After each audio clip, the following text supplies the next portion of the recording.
qu'est-ce qu'on peut donner à Dieu? Mais le temps de louange. Seigneur, je n'ai que ma vie à te donner, je t'adore. Je t'adore. Je veux le manifester, Seigneur. Amen. Voilà. On va commencer le combat spirituel. Est-ce que vous avez exercé cette semaine le combat spirituel? Est-ce que vous avez prié pour votre pasteur? Amen. Est-ce que vous avez prié? Est-ce que vous avez pris du temps? Dieu voulant, la semaine prochaine, on fera les 12... alors, ça ne va pas le faire une fois, mais les 12 types de prières. Vous savez, les gens qui me disent je m'ennuie dans ma vie de prière, je ne comprends pas. Tu ne peux pas t'ennuyer dans ta vie de prière. Tu as 12 types de prières. De l'adoration, de la louange, de l'intercession, du commandement, de la bénédiction, la prière de l'abandon. Et voilà. J'ai encore commencé le message de la semaine prochaine. Je suis terrible, je suis désolé. Amen. Vous verrez, c'est intéressant de se rendre compte que la prière, ce n'est pas « Seigneur, j'aurais besoin de ». Ce n'est pas ça seulement. Hein.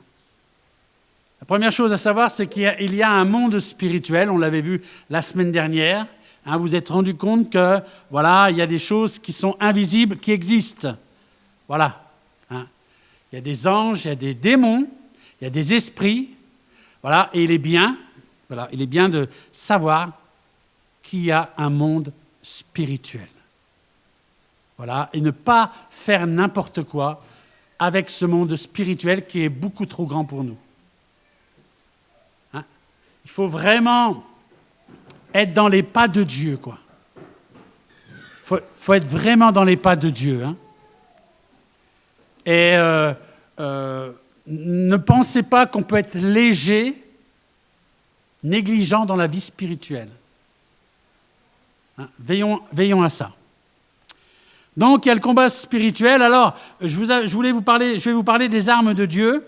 Je vous dis tout de suite, les armes de Dieu ne se mettent pas en vitrine. Souvent, on sait qu'il y a des armes, hein, on connaît, mais ça reste dans une vitrine. Si je vous demande les armes de Dieu, vous les connaissez. Si je vous demande quand est-ce que vous en servez, à quel moment vous en servez, ben, ce n'est pas évident. Est-ce qu'on s'en sert? Est-ce qu'on est qu'on utilise les armes de Dieu? Mais on y reviendra tout à l'heure aux armes de Dieu.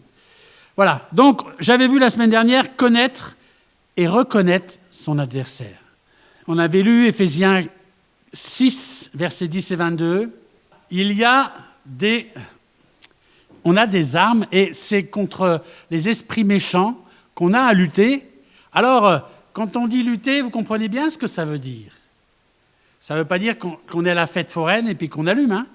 Ça veut dire qu'il y a un combat. Lutter, ça veut bien dire qu'il y a un combat. Et il y a un combat. Hein. Mais, amen, on a des armes. Dieu nous a donné des armes.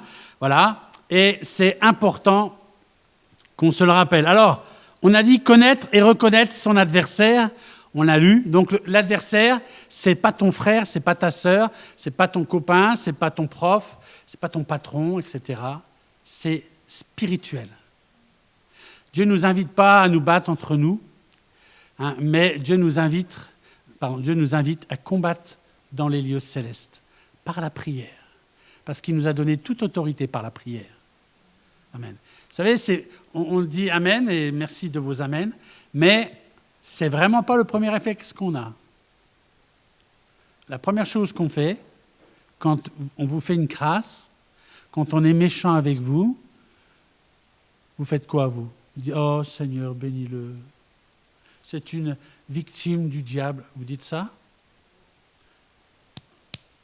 Il y a votre vieille nature qui vient, qui dit, oh, il a été méchant avec moi. Et d'un seul coup, vous sortez un verset de la Bible.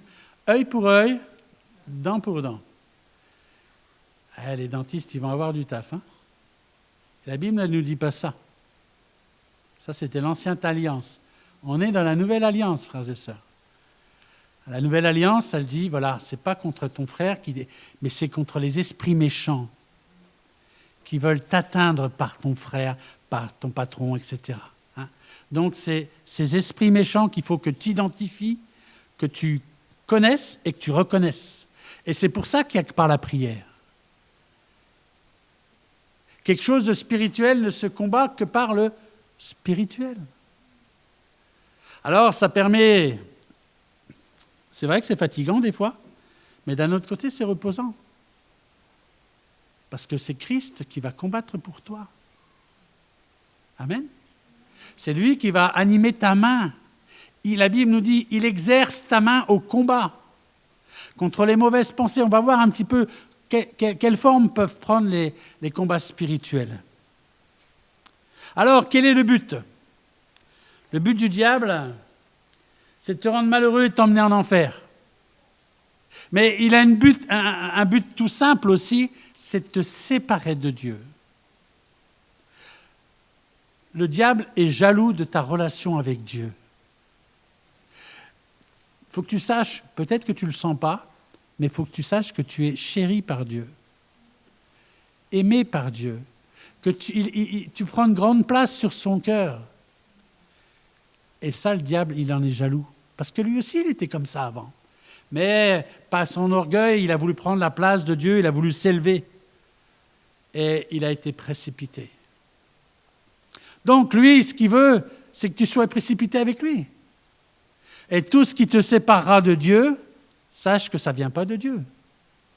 Tout ce qui cherche à te faire, fuir l'Église, par exemple, partir de l'Église, ça ne vient pas de Dieu. Quelles qu'en soient les raisons. S'il y a des raisons, vous savez, s'il y a des raisons, on s'explique. Des fois, le monde est plus sage que l'Église. Et Jésus le dira. Inspirez-vous des gens, des sages de ce monde, des fois, parce que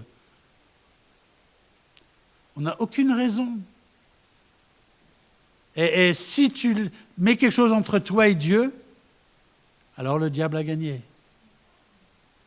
Et il se réjouit. Et moi, je n'ai pas envie de le réjouir. Je n'ai pas envie qu'il fasse sa teuf et que c'est moi qui paye. Donc, son but, on l'a vu, c'est de te rendre malheureux, mais surtout te séparer de Dieu. Alors, donc, la première chose, sa stratégie. Vous savez, connaître ses stratégies. Comment il fait ? Comment il fait pour nous attaquer ? Alors, c'est des choses simples. Alors, on en a parlé quand l'URSS, la Russie, a voulu envahir l'Ukraine. Ils se sont occupés de l'énergie, de l'alimentation et de la communication. Eh bien, sachez que c'est une stratégie que le diable adopte également.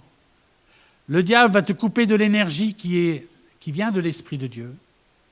Il va s'arranger pour que tu tombes dans un péché et que tu sois séparé, que le Saint-Esprit soit attristé, ou tout simplement que tu ne veuilles plus l'écouter. Voilà. Ensuite, il va couper l'alimentation. Tu ne vas plus avoir envie de lire la Bible. Ben oui, forcément. Puisque soit ce livre t'éloignera du péché, ou soit le péché t'éloignera de ce livre. Et vous remarquerez, et on ne va pas jouer les innocents, ça nous est tous arrivé des fois de dire « j'ai plus envie de lire la Bible ». Et souvent, c'est parce qu'il y a des choses qui se sont mises dans nos vies, qui prennent de la place dans nos vies, qui sont beaucoup plus légères, qui sont beaucoup plus charnelles, qui sont beaucoup plus mondaines. Et puis forcément, on n'a plus envie de lire la Bible. Mais si j'écoute un message, mais si j'ai une communion avec Dieu, alors ce désir de lire la Bible va grandir. Vous savez, ce que je vous dis là, c'est les bases de la vie chrétienne. C'est des clés. C'est le bœuf à bas. Et je suis sûr que, sauf si vous êtes nouveau, tout le monde a vécu ça. Les jeunes baptisés, tout ça. Il y a des refroidissements dans notre vie spirituelle. Et puis les vieux baptisés aussi, les vieux chrétiens, et ils ont capté comment ça marche. Et s'ils sont encore là, c'est parce qu'ils ont su enrayer ça. Mais voilà, c'est comme ça que ça fonctionne. Le diable vient placer entre toi et Dieu quelque chose, et puis, c'est sympa souvent, bien sûr. c'est sympa, et puis ces choses-là, elles t'éloignent de Dieu. Vous savez, la meilleure des choses pour pas que ça t'éloigne de Dieu, c'est que tu dises Dieu toujours en premier dans ma vie. Ça, tu me proposes ça, bon, est-ce que ça va déranger le Seigneur?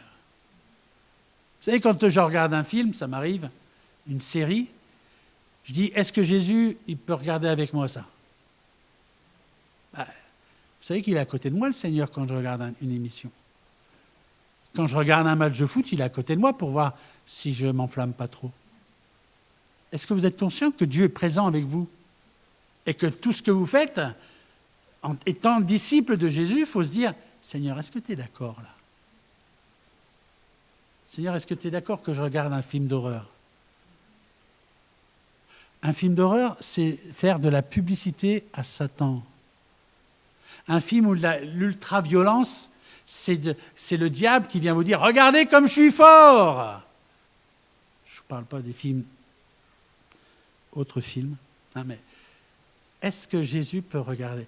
Parce que si ce n'est pas le cas, petit à petit, au fond de toi, tu le sais que ce n'est pas bon. Et ça va t'éloigner de Dieu. Et tu ne vas pas prendre ta Bible pour t'en rapprocher. Hein, parce que quand tu lis la Bible, tu te sens jugé. Alors ce qu'il faut faire, c'est revenir au Seigneur. Dire, Seigneur, je te demande pardon là. C'est vrai que ça ne t'a pas fait plaisir ce que j'ai fait, ce que j'ai dit, ce que j'ai pensé, ce que j'ai regardé. Seigneur, je te demande pardon, mais Seigneur, je veux qu'il n'y ait rien entre toi et moi. Vous savez, un chrétien, c'est quelqu'un qui a une relation personnelle avec Dieu, profonde avec Dieu. Et vous allez développer une complicité avec Dieu, une amitié avec Dieu. Ne vous la faites pas voler. Il n'y a rien au monde qui vaut ça. Être ami avec le Créateur du ciel et de la terre. Waouh! Alors il y a la communication ensuite. Je passe les autres stratégies. Il va vous distraire. J'en ai parlé un petit peu. Hein, il va d'un seul coup, vous avez de l'intérêt pour les choses de Dieu. Ah, c'est bien, ça m'intéresse, c'est bien, c'est bien. Et puis d'un seul coup, il va y avoir autre chose. Ah ouais, donc ça ne veut pas dire qu'on doit s'intéresser à autre chose, hein, mais Dieu doit toujours rester au centre. Amen. Number one. Allez, j'ai dit mes 2 mots d'anglais là. Il va aussi te décourager par des combats, par les autres aussi. Vous savez, frères et sœurs, on a une responsabilité hein, d'encourager les gens. Et la première façon que tu peux encourager, ce n'est pas par des mots. C'est en étant présent. Parce qu'il y a des chrétiens qui se disent « Oh, est-ce que je fais bien encore de persévérer avec Dieu ?» Et puis qui voient des croyants qui sont là, qui pleuvent, qui ventent, qui neigent, et qui persévèrent. Ceux qui sont découragés, ils se disent « Ça doit valoir le coup quand même. » Vous savez, hein, souvent, on pense que c'est les paroles. L'attitude est très importante. Et c'est pour ça qu'on a une responsabilité envers mon frère. Hein. Les uns les autres, je vous ai dit, c'est 99 fois, je crois, dans la parole de Dieu. 96 fois, les uns les autres. Ça fonctionne comme ça. La vie chrétienne, ça fonctionne comme ça. Tu ne peux pas vivre pour toi. Si tu vis pour toi, tu ne porteras pas de fruits. Je suis désolé de te le dire. Si le grain de blé ne meurt, il ne peut porter du fruit. Il faut que tu apprennes à vivre aussi pour les autres. Pas pour ce qu'ils disent, pas pour ce qu'ils pensent, pas pour faire plaisir, mais pour édifier, faire du bien. Ça, c'est important. Et ça, quand tu as cette attitude-là, tu es entré dans ce ministère de bénédiction. Je bénis l'autre. Et c'est ce que Dieu avait dit à Abraham, tu seras une source de bénédiction. Amen. Et on doit se poser la question, est-ce que je suis une source de bénédiction? Est-ce que je suis un exemple pour les autres? Un exemple à suivre. Donc il y a des gens, ils peuvent se décourager. Vous savez, des fois, la vie est dure, la vie chrétienne est longue. Hein, et puis on en prend... Voilà, les chrétiens ne sont pas épargnés. Hein. Souvent, je dis, on paye la baguette le même prix que les autres. Hein. Ouais, c'est pas parce que ton père, c'est le créateur que tu vas arriver, tu vas, non, mais moi, je suis un enfant de Dieu. Passez-moi une baguette, s'il vous plaît, m'en va. N'essayez pas. Hein. Et donnez pas mon numéro si vous le faites. C'est qui vous a dit ça? C'est le pasteur, d'accord. La vie est dure. Le chemin est long, mais le Seigneur est bon. Et tout au long de ta vie, tu vas te rendre compte, j'en parlais à des sœurs dernièrement, hein, que c'est vrai que c'est dur, mais que finalement, c'est dur, mais ça t'arrête pas, quoi. Hein. Et vous connaissez cet adage qui, tout ce qui ne te tue pas te rend plus. Eh bien, avec Dieu, c'est bon. Avec Dieu, c'est comme ça. Hein, Dieu va permettre que tu passes par des moments difficiles. Dieu va permettre les difficultés. Et il n'est pas question de te décourager. Amen. Hein, sache qu'il est toujours trop tôt pour abandonner. Amen. Voilà, et que, voilà, discerne une fois de plus que le découragement, c'est l'œuvre du diable. Je vous ai déjà expliqué plusieurs fois comment, des fois, j'ai vécu des découragements. Et vous savez, quand c'est des attaques diaboliques, ça vient dans tous les sens. Hein. Ça vient dans tous les sens. Au foot, on appelle ça faire le pressing. Ensemble. On presse ensemble. Et les démons, ils font ça dans ta vie des fois. Et ça vient dans tous les sens. Et quand tu discernes que c'est une attaque, alors tu peux refuser, combattre au nom de Jésus. Résiste. Montre que, voilà, que tu es capable, hein, que tu es un enfant de Dieu. Le diable, il te dit, tu es faible, nous sommes forts, c'est trop dur, c'est pas juste, c'est injuste, on a mal agi avec toi. Alors là, je connais ces paroles par cœur. Ne te laisse pas décourager. Ensuite, les divisions, diviser. Le diable va chercher à vous diviser et il aura toujours des occasions parce que nous sommes tellement différents.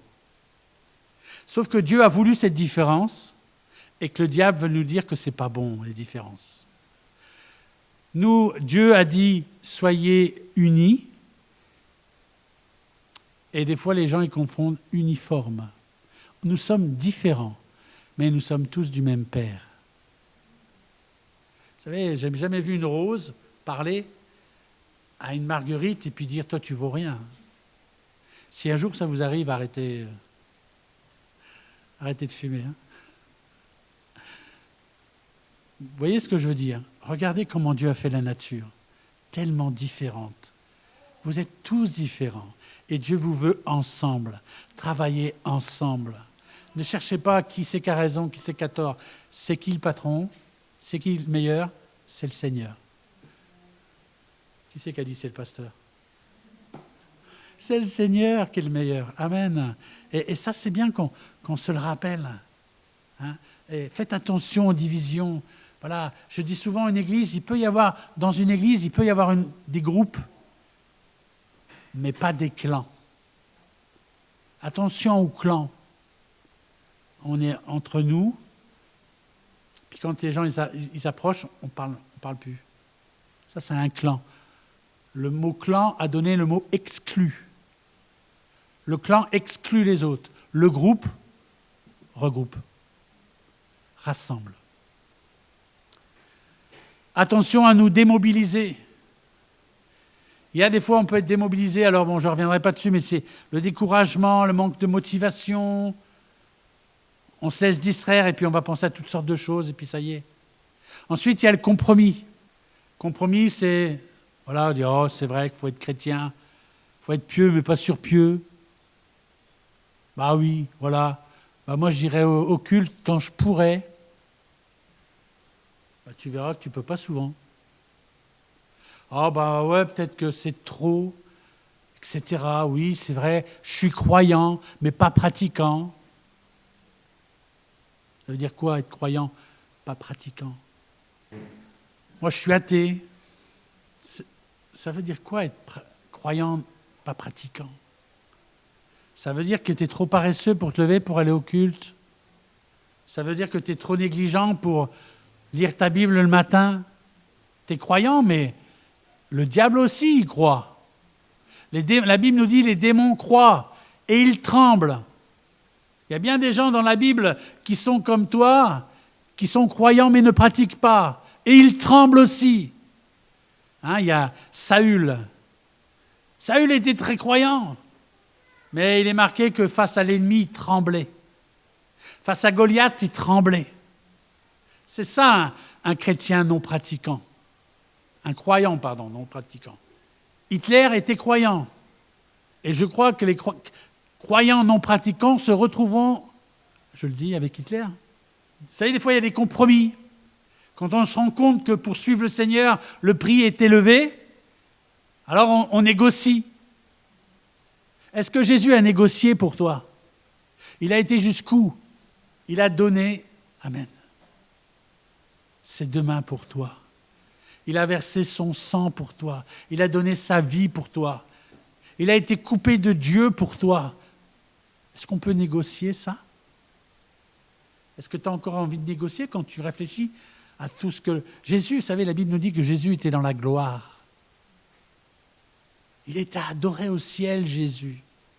Et puis, Dieu a dit, qui enverrai-je? Qui enverrai-je? Et il dit, me voici pour faire ta volonté. Jésus est venu pour faire la volonté de Dieu. Vous croyez que ça ne lui a pas coûté? On pourrait reprendre tout ce qui s'est passé à la croix. Quand il était là, il combattait dans l'angoisse. Est-ce qu'il a eu des compromis? Toutefois, non pas ma volonté, mais ta volonté. La Bible nous dit qu'il y avait des grumeaux de sang, tellement il y avait un stress, tellement il y avait une pression, tellement l'enfer était là pour dire à Jésus de reculer, de ne pas aller jusqu'à la croix. C'est bien de considérer le prix, frères et sœurs. Seigneur, tu as payé le prix. Tu as payé le prix, amen.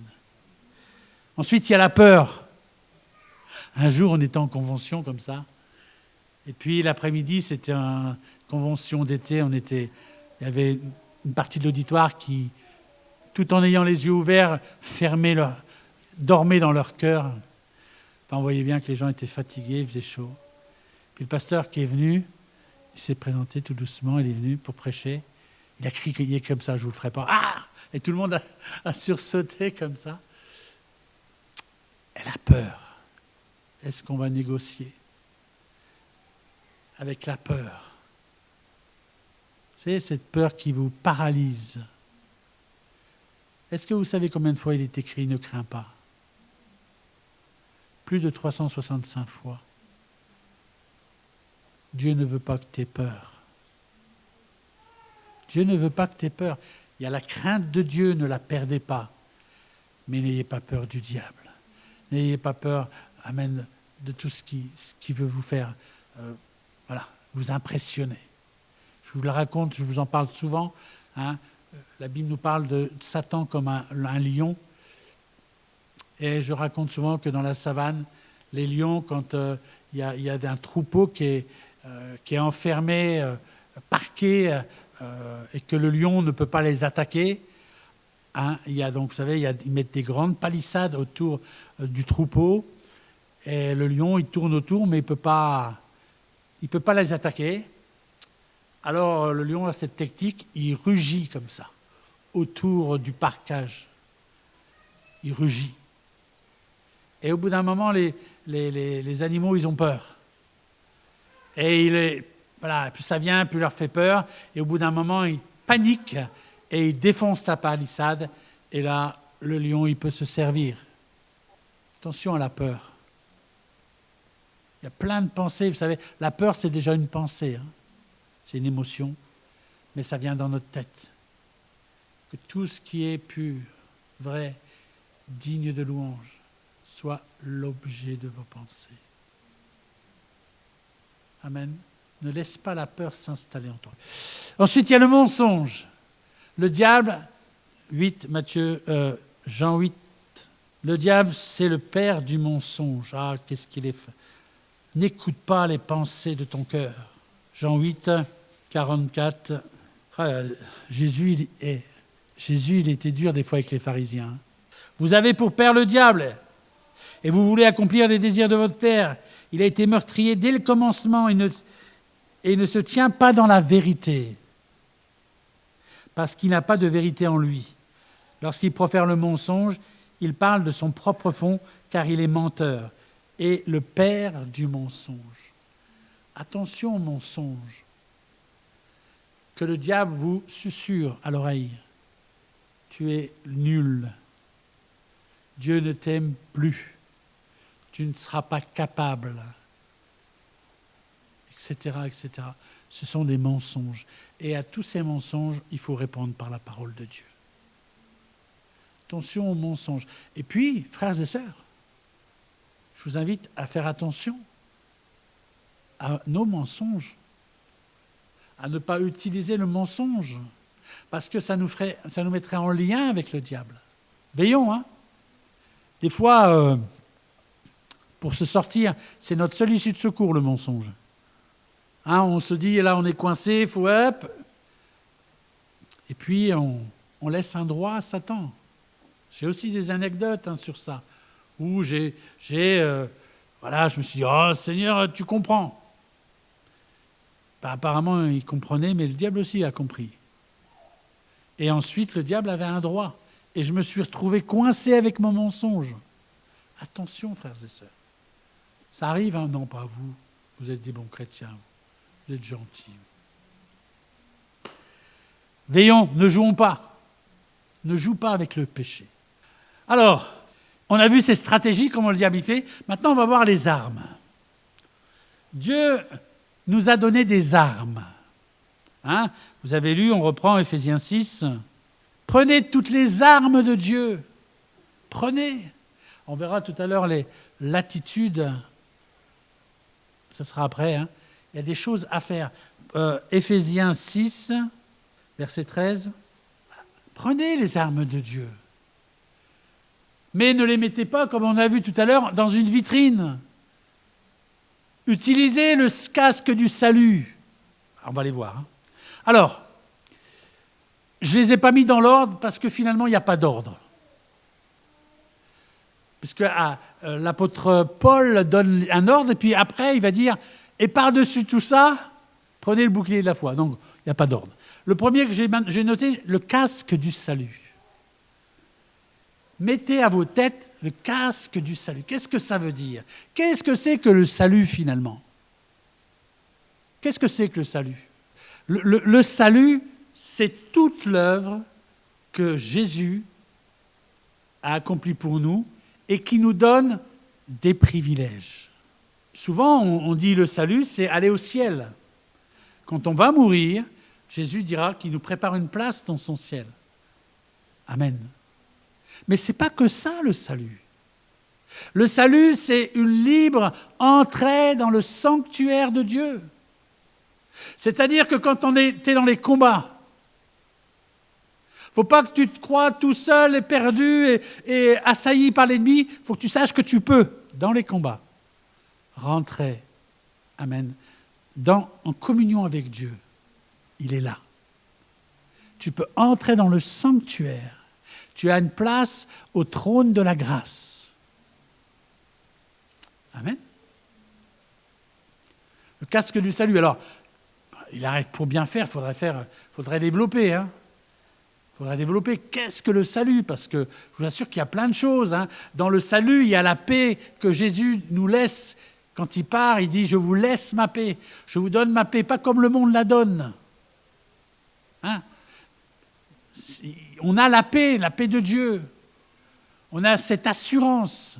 On a de la joie, on a l'Esprit de Dieu. Enfin, il y a toutes sortes de choses et c'est important. Le salut. Mets ça dans ta tête, dans ton casque.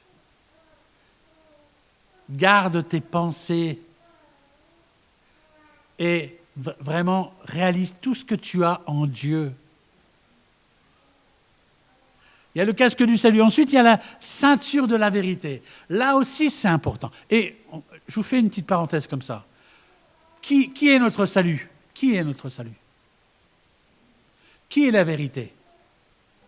Qui est notre justice? Qui est la parole de Dieu? Bon, la plupart des armes, on les a en Jésus. La plupart des armes, ce sont dans la personne de Jésus. Donc ensuite, ayez pour ceinture la vérité. Ça veut dire, ce qui doit tenir ta vie chrétienne, c'est la parole de Dieu. Des fois, je suis étonné que des chrétiens ne connaissent pas la vérité. Regardez ce que Jésus dira dans Jean 8. J'aime beaucoup ce passage, ce verset. Verset 32. Vous connaîtrez la vérité, et la vérité vous affranchira. C'est important que tu connaisses la vérité. Tu saches l'œuvre de Dieu, que tu n'es plus esclave, que cette prison dans laquelle tu es enfermé, la porte a été ouverte. Tu n'as qu'à la pousser, la porte, et sortir de cette prison. Bien des chrétiens sont encore dans des prisons parce qu'ils pensent que cette porte est fermée. C'est important, hein? La vérité va t'affranchir. Tu n'es plus obligé. Avant, tu étais une victime de l'ennemi. Aujourd'hui, tu es un adversaire. Résister. Ah non, moi je ne fais pas, je suis faible. Qui a dit que tu étais faible? Que le faible dit je suis. Que le faible dise je suis fort. Que le pauvre dise je suis riche.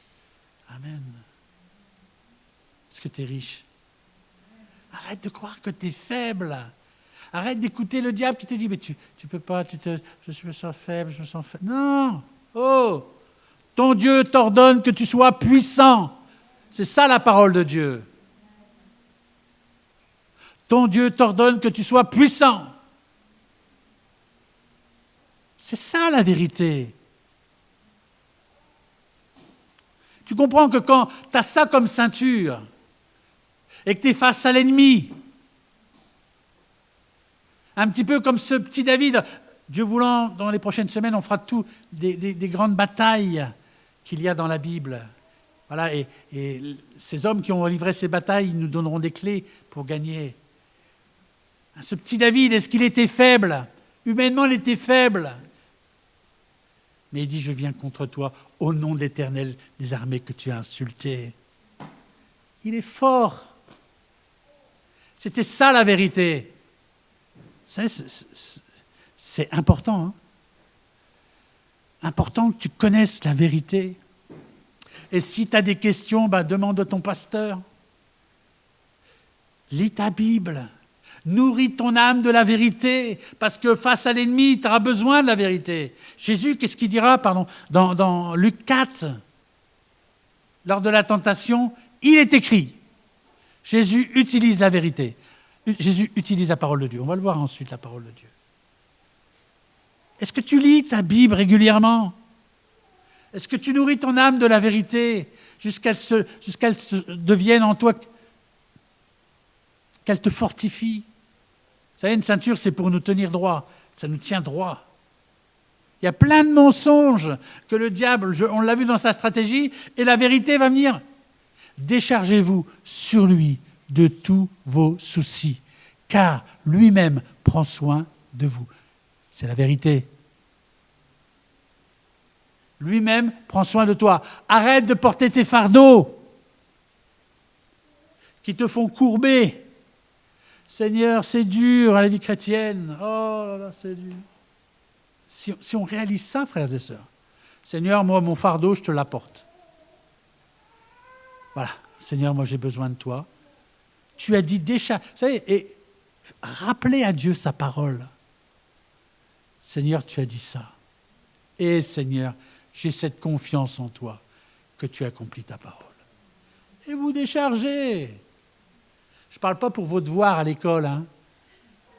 Là, non, mais parce que des fois, ça n'a pas marché, pasteur. Hein. J'ai dit au Seigneur, tu fais mes devoirs, Seigneur, je me décharge. Non. Ce que tu as à faire, fais-le. Ce que tu ne peux pas faire, ne te charge pas. Laisse Dieu porter. Déchargez-vous sur lui de tous vos soucis, car lui seul prend soin de vous. Amen. Personne ne trouve? 1 Pierre 5, 7. Merci, ma femme. Humiliez-vous donc sous la puissante main de Dieu, afin qu'il vous élève au temps convenable, et déchargez-vous sur lui de tous vos soucis, car lui-même prend soin de vous. Lui-même. J'aime bien, il y a des versions qui disent lui seul. Lui-même. C'est-à-dire qu'il envoie des anges, mais il dit attends, je vais m'en occuper de lui. Lui, c'est mon enfant. Le bouclier de la foi. Est-ce que tu as la foi? Qu'est-ce que la foi? La foi, ce n'est pas croire en Dieu, c'est... Amen. C'est ça la foi. Dire Seigneur, tu as dit quelque chose. Alors je le crois. Et bien sûr, je vis en fonction d'eux. Alors, ça fait 2 fois que je vais parler de la foi rapidement. Déjà, dans l'acrostiche qu'on avait fait sur « Si tu veux aller loin », j'ai dit « Je reviendrai sur la foi », parce qu'il y a des degrés de foi. Pour faire court, il y a la foi qui croit, la foi qui agit, la foi qui persévère et la foi qui a de l'audace. Hein, et vous regarderez dans la Bible, il y a des gens qui croient. « Seigneur, je crois, viens au secours de mon incrédulité. » Seigneur, je crois, mais je n'ai pas assez de foi pour agir. Il y a un Pierre. Ah, Pierre, il est extraordinaire. Enfin, il est extraordinaire. En même temps, tellement ordinaire, il a une grande gamelle, excusez-moi l'expression. Mais quand il voit Jésus marcher sur l'eau, il dit, Seigneur, si c'est toi, ordonne que je marche sur l'eau. Et Jésus dit, viens. Et le gars, il y va. Franchement, en pleine tempête, vous auriez fait quoi, vous? Moi, j'aurais dit, Seigneur, moi je crois que c'est toi, je ne discute pas. Pierre, il avait de l'audace, hein, le gars. Vous savez pourquoi il avait de l'audace? Parce qu'il aimait.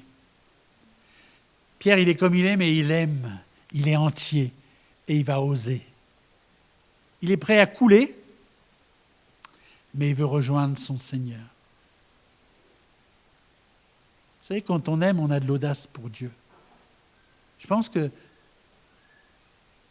une fois, il faut qu'on se pose la question, qu'est-ce que j'ose faire pour Dieu? Vous savez, quand on donne notre dîme, c'est de l'audace, hein? Quand on donne, voilà, cet argent-là, j'aurais pu le garder pour moi, puis faire autre chose, hein? Et je suis sûr qu'il y a des... On aurait trouvé à le dépenser, hein? Mais Seigneur, je te manifeste de l'amour. Je te donne. C'est même pas à quelqu'un, hein? Quand on donne à quelqu'un, on peut lui dire de temps en temps, et tu te rappelles comme je t'ai... Et là, quand tu donnes à Dieu, hop. Mais amen, ça c'est l'audace de la foi. Hein, la foi, c'est pas simplement recevoir. La foi, c'est savoir donner. La foi, c'est pas simplement prendre. C'est pas simplement tout de suite. La foi, c'est savoir attendre. Ah, non, je vous capte plus là, ça va? Hein? Des fois, on dit, Seigneur, allez, tout de suite, j'ai la foi, Seigneur. Ah, Seigneur, j'ai la foi, je crois que tu es capable de me le donner tout de suite. Ben, des fois, la foi, c'est savoir attendre. Accepter que les choses ne se passent pas comme on veut. Vous voyez? La foi. Hein, Seigneur, c'est pas, voilà, je veux agir par la foi, allez, donne-moi ça. Ah, des fois, Seigneur, il te dit, ben non, je ne te le donne pas.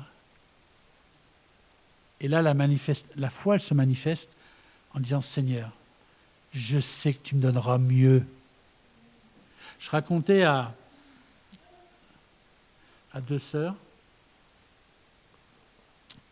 comment un couple attendait un bébé, leur premier bébé un jour, et ce bébé était dans le ventre de la maman et ne se retournait pas. Ce qui fait qu'à l'échéance, plus l'accouchement se rapprochait, plus la maman l'angoissait, puisqu'un bébé en siège, c'est très douloureux et c'est compliqué, quoi. Et le papa, qui était un garçon qui croyait en Dieu, qui était, on aurait pu dire, un homme d'audace, il disait « Seigneur, je crois que tu vas le faire. Seigneur, je crois que tu vas le faire. Seigneur... » Puis il n'y a rien qui se faisait. Hein. Et puis arrivé le jour de l'accouchement, qu'est-ce qui s'est passé d'après vous? Le bébé il s'est retourné dans le ventre? Bien sûr, non. Alors, qu'est-ce qui se passe, Seigneur? Je crois que tu es capable de le faire et pourtant tu ne le fais pas.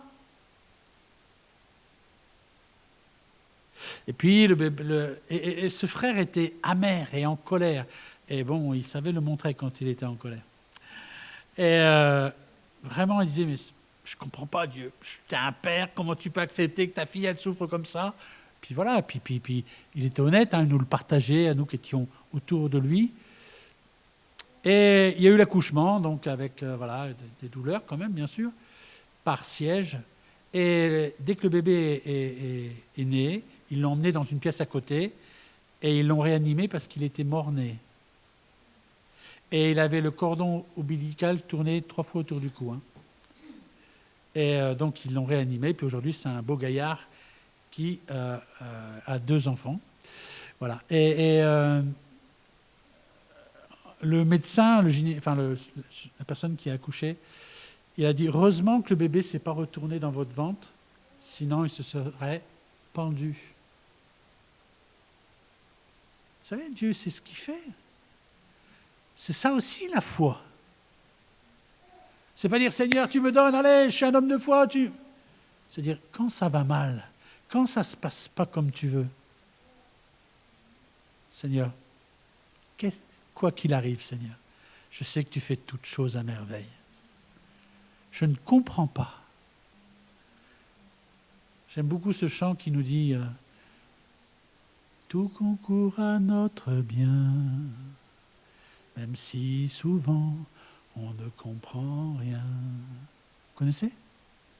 Dieu est trop sage pour se tromper. Dieu est trop bon pour faire le mal. Quand je ne comprends pas, quand je ne peux rien voir, je peux faire confiance à son cœur. Amen. C'est ça aussi la foi. C'est pas quand tout va bien, miracle, délivrance, voilà, ouais, ça la foi. Mais quand tu rames dans le désert, c'est là. C'est Saint-Exupéry qui a dit « Ta foi vaut ce qu'elle vaut dans le désert. La valeur de ta foi, ça sera quand ça ira mal. La profondeur de ta foi, c'est quand ça ira mal. » Amen. Amen. Le bouclier de la foi, la cuirasse de la justice. Ça veut dire quoi? Ça veut dire que des fois, tu vas pécher. Et tu vas avoir l'impression que tu ne peux pas t'approcher de Dieu. Mais il y a cette cuirasse qui est là, de la justice. Qui est notre justice? C'est Jésus. Jésus est mort pour tes péchés. Et la Bible dit que quand tu as péché, si tu te confesses ton péché, il est fidèle et juste pour te pardonner et pour te laver de tout péché. Oh, j'aimerais que ça réjouisse votre cœur, ça. Ta justice ne dépend pas de toi. Bien sûr que tu es appelé à ne plus pécher. Hein, tu es appelé à faire des progrès. Mais ton salut, c'est Jésus qui t'a acquis à la croix. Il faut que ça soit une cuirasse, parce que le diable va venir te condamner. Il y a ce passage dans Zacharie. Zacharie 3. Vous savez, c'est important, une fois de plus, qu'on connaisse la vérité. Et que Jésus soit notre justice. Il me fit voir, donc c'est Zacharie qui a une vision, Dieu lui fait voir des choses dans le monde invisible. Il me fit voir Josué, le grand sacrificateur, debout devant l'ange de l'Éternel, et Satan qui se tenait à sa droite pour l'accuser. L'Éternel dit à Satan que l'Éternel te réprime, Satan, que l'Éternel te réprime. Lui qui a choisi Jérusalem, n'est-ce pas là un tison arraché du feu? Satan, il est là devant Dieu, il vient accuser Josué le sacrificateur. Est-ce qu'il a raison? Est-ce que le sacrificateur est un pécheur? Oui. Oui. Nous sommes pécheurs. Nous sommes sauvés par grâce. Et des fois, on peut se laisser accuser. Mais regardez la suite.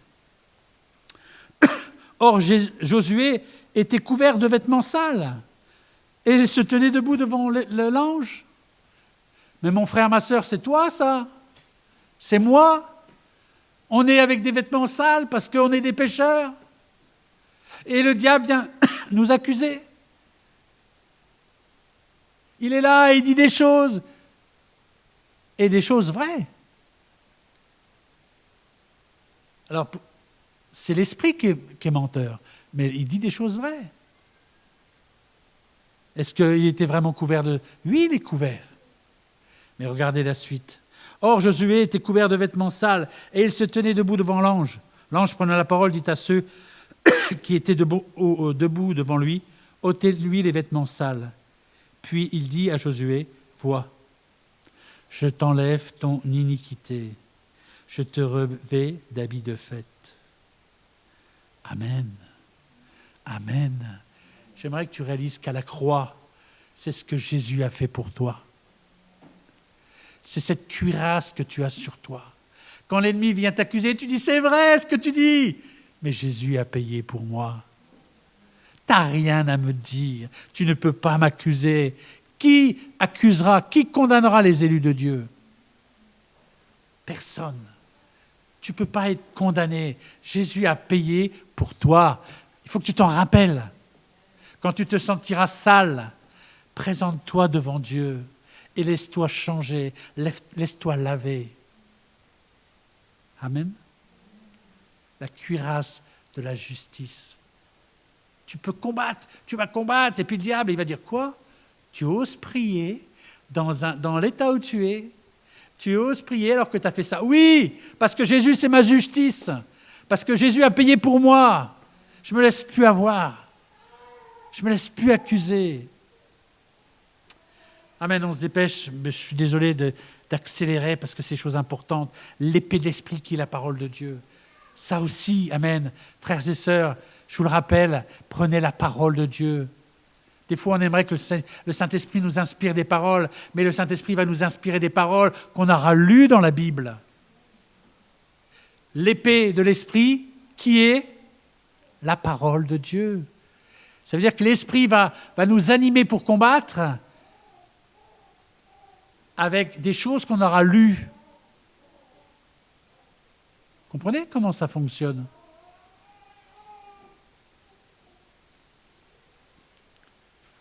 Je le redis souvent, hein.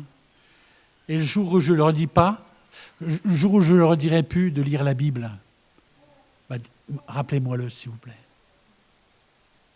Rappelez-moi-le.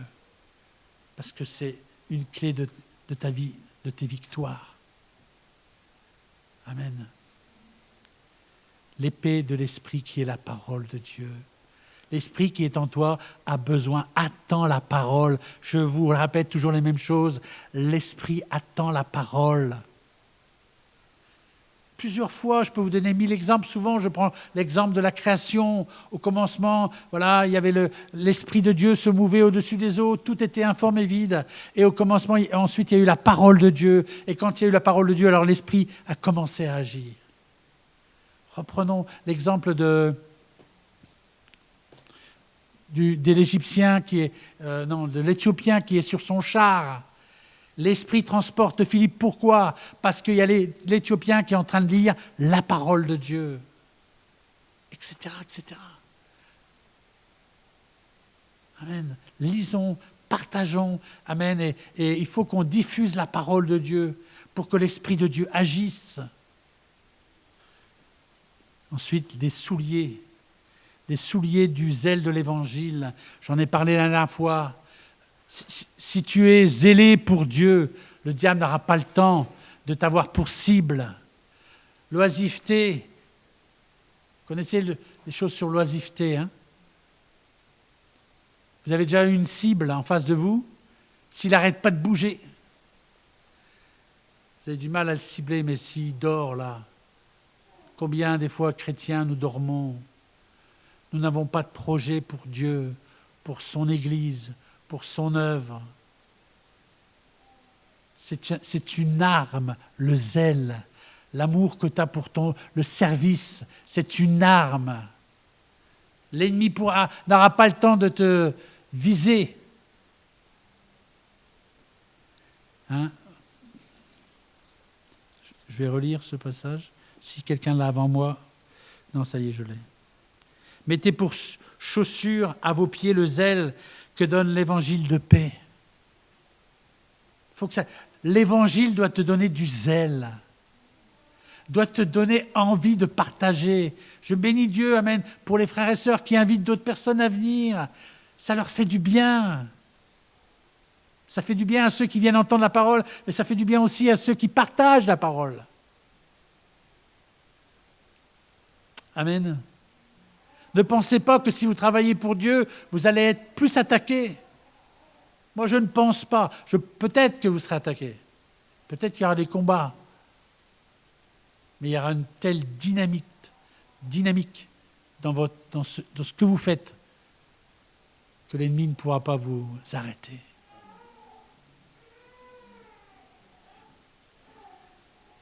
Et bien sûr, la dernière va être la première de tout un passage qu'on verra, Dieu voulant, la semaine prochaine, sur les 12 types de prières. On parlera aussi du jeûne, Dieu voulant, mais je ne sais pas si... Voilà. Bien sûr qu'une des armes, ça va être la prière.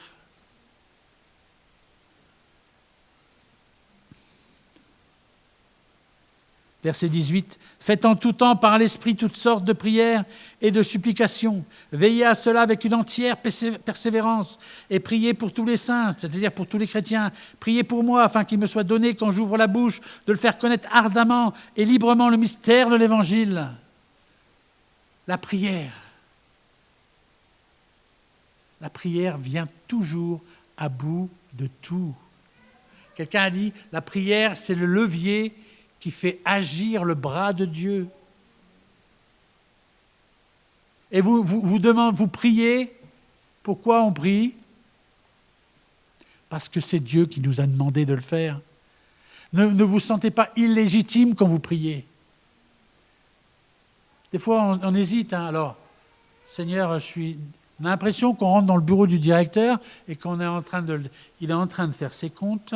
Et tu rentres dans son bureau, il te regarde un air sévère. C'est ça, hein, des fois, quand vous priez, non? Pas vous? Vous n'avez pas l'impression de déranger Dieu? Vous ne dérangez pas Dieu, frères et sœurs. C'est un mensonge de croire ça. Dieu, il attend. Dieu, il attend vos prières pour agir. C'est une loi spirituelle. Demandez et vous recevrez. Frappez et l'on. Cherchez et vous. Amen. Il y a des lois spirituelles. Nous, on dit, ouais, Seigneur, c'est pas la peine que je te demande, tu sais toutes choses. Eh ben non. Il va falloir que tu te fatigues un peu à demander. Ça ira quand même.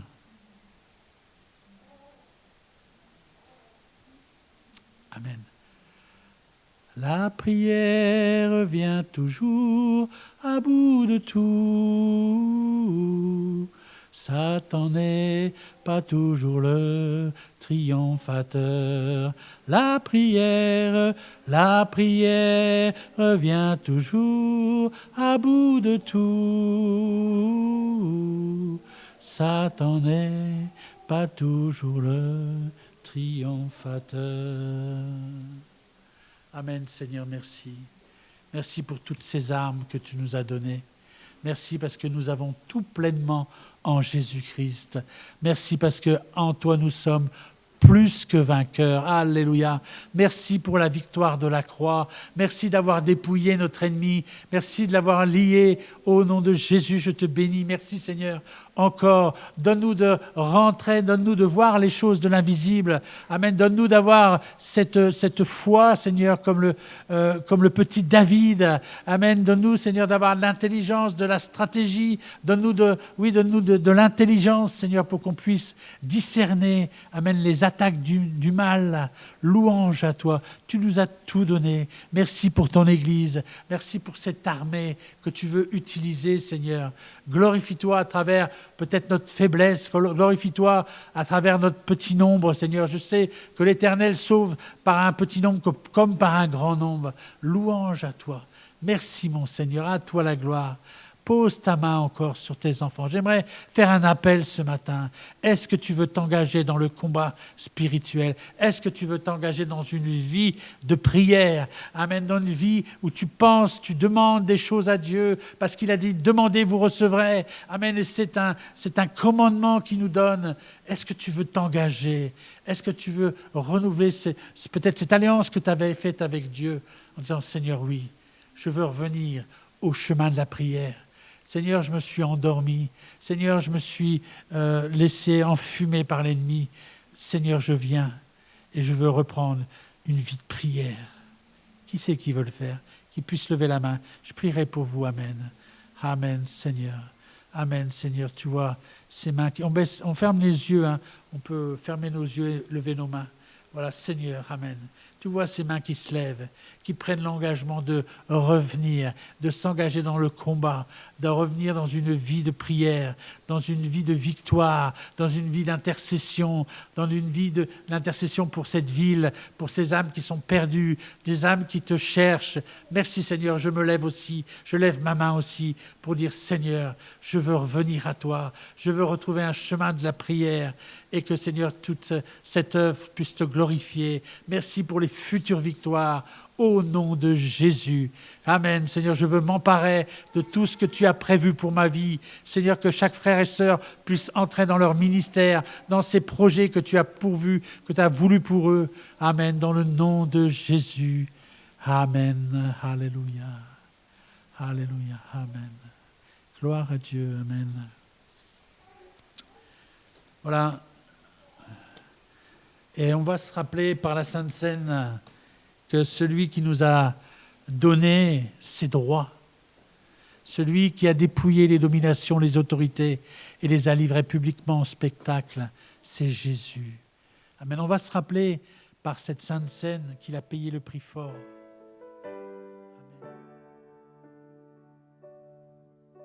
Il a